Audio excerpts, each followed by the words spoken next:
Hey everybody. So I realize it's been a while since I posted a video. It's, real life, all that stuff interfering with my Minecraft time. But anyways, I've decided to make a Redstone for Dummies, if you will, video. I've had a couple requests and some other comments saying that, this circuit looks cool or that circuit looks cool, but I'm not good with Redstone, so I don't think I can do it. So this is going to be from absolute basics, working up. It may end up being multiple videos. It depends on how long this one ends up going and, what the people out there, you guys, think of it. So to start with, we're going to go head down to the mine. I'm going to show you basically, where redstone is found. Typically it is only at level 18 and lower. So you've got to go down relatively deep. You also want to make sure that you have an iron pickaxe or better. If you use a wood or stone pickaxe, you will not get anything from it, that being redstone dust. So here we see some redstone. Depending on your texture pack, it may look entirely different. In the base texture pack, basically you end up with gray stone with just some red square dot looking things on it. But go through and you can see I pick some up, and the amount that it drops varies. I think it's from 1 to 6 pieces of redstone dust per block. Let's see how many this drops. So 1, 2, 3. So that one there dropped 5. So yeah, I mean redstone's really pretty common. You'll see some over there, some here. Basically I end up with so much of it that I rarely end up getting all of it. You can also see some down over here. It's typically found, near lava.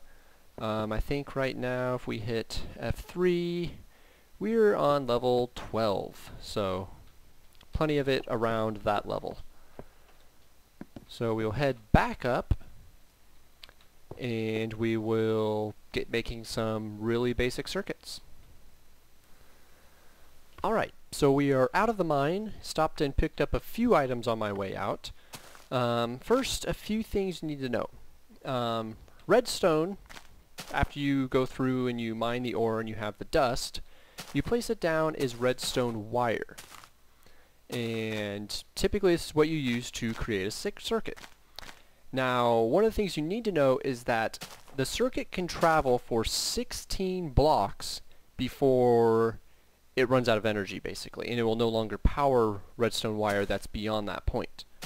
So, say let's throw down a redstone torch. It's a very basic way to keep a redstone wire constantly energized, with the exception of some advanced circuits which of course use redstone torches for inverting and so on. But for our purposes today, a redstone torch will always keep this wire energized. Now if we go 16 blocks in any direction, does not matter if there's corners or not. Now you can see if it's energized, see these little red parts coming out? That means it still is energized. But if you notice, it's much dimmer here than it was over here. So let's say you do want to carry on a signal farther than 16 blocks. What we need to use is a redstone repeater. Now, redstone repeaters are directional.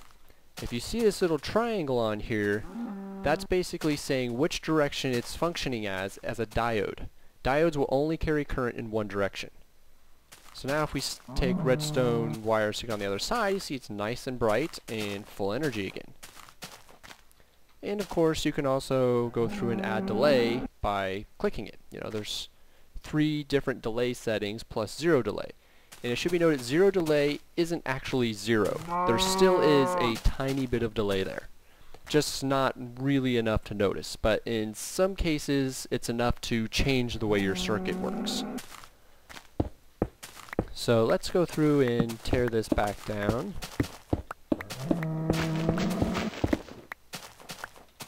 Alright, so for our next setup, we're going to go through, we're going to put down a piston. Now, of course, using a redstone torch, you can see it's energized. And there's no way to select whether you want it to be energized or not. However, if we go through and throw down a lever, we can now switch it on and off. And Levers will always remain energized or not energized depending on where they are clicked. And of course this requires manual intervention. Now let's say you want to go out for just a split moment and then retract again. And this also applies for doors if you are using it with that. If we put a button on here, you can now see it's momentary. Now I should note that when you put a lever or a button or a pressure plate on a block, that block now becomes energized. And you can hook redstone wire up to any side of that. It could be sitting on top, it could be one block below, or it could be from any side. That block is now energized. So the same thing goes for pressure plate. Now a pressure plate, as long as you are standing on it or you have weight, which includes some items that you could have sitting on it, it will stay energized. When you remove yourself or the weight from it, there's a slight delay and then it retracts again. This is where redstone repeaters come in. Now if we click this up to max, you can see there's a delay before it energizes. And then you can also notice there's a delay before it retracts after the pressure plate comes back up. And this applies for buttons as well. And where did my pressure plate go? That is interesting. It has disappeared. Right. Okay, well. Anyways, that was a very basic rudimentary explanation as to how redstone works. If you have questions or you want to know how something more advanced works, please let me know, and we will make another video on that. Until next time, thanks.